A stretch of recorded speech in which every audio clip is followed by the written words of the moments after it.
Hi, welcome to the Quick Citry channel. My name is Christoph and I'm standing here with the press that I've built in the last couple of weeks, and I shared the whole process with you and I enjoy that.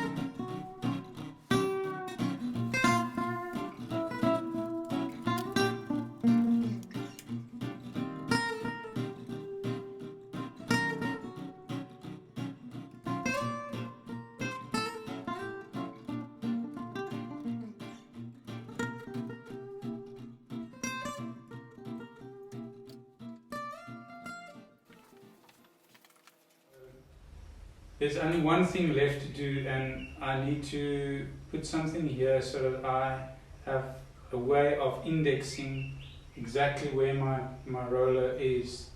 At the moment, I don't have anything marking the position of the roller. So let's quickly do that, and then we can start to do some experimenting on the press I've built, and enjoy watching my work.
These dials, I call them dials, are installed. There's a little notch on the top one, and I can lock it in any position. I've stained all the wood, varnished it, and treated everything with a thin layer of linseed oil. So there's some footage of me doing that.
We came this far. These dials, I call them dials, are installed. The bottom doesn't have any markings. We're going to do something about that now. I'm using Rhinoceros software on my computer to create a 3D model of a dial with markings and numbers, and I've decided to divide it into 128 index marks, because if you work in multiples of 8, and then you can do it in quarters, and in each quarter divide the quarter into half, and then that quarter into half again. And I'm just numbering every 8th mark, and I'm just shaping it so that the 3D printer doesn't print any sharp edges unnecessarily. And then after this, I export it as an STL file, which I send to the 3D printer software, and that automatically changes into a code that the 3D printer understands, and then it gets printed into plastic. And this is the results. Here you can see I'm taking it off the printer bed. After the bed, it's a glass bed, cools down, the print just pops off, and it's a print out of PLA.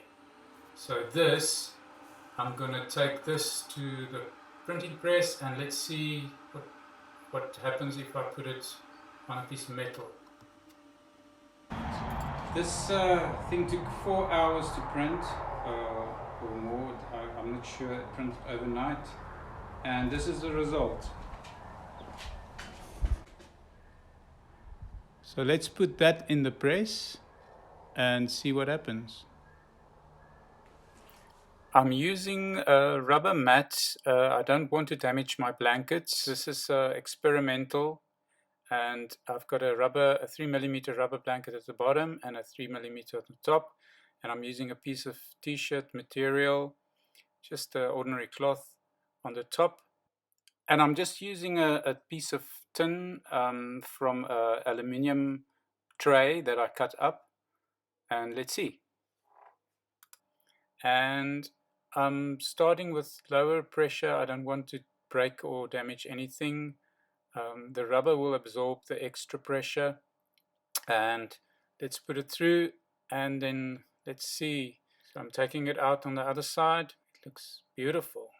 I love it. I think there's a lot of potential with this technique. I've increased the pressure with just one extra layer of the t-shirt material, and this is the result. Very happy with it.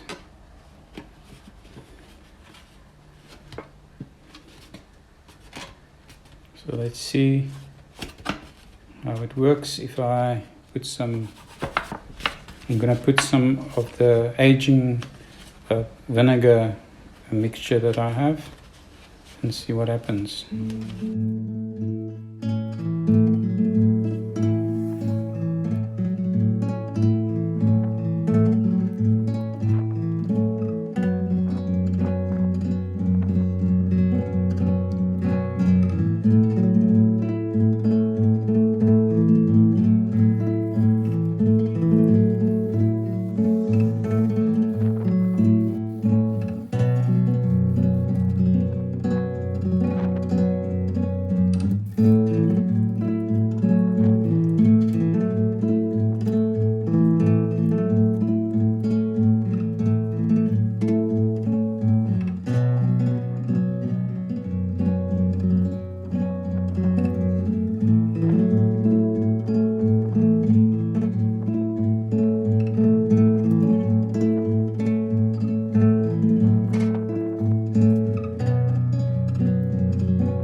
unfortunately run out of time, and I'm very happy where we are at. I've got indicating dials now, so I can just set this to 0, and then whenever I turn this, I know exactly how much pressure I'm applying. So if I set both of these rollers to the place where they just start to tighten, there, set it to 0, and I put both of them on 16.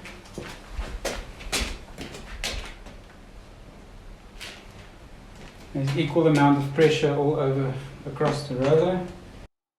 Here's some scenes for next week's episode. Here I'm just further experimenting with 3D printed parts.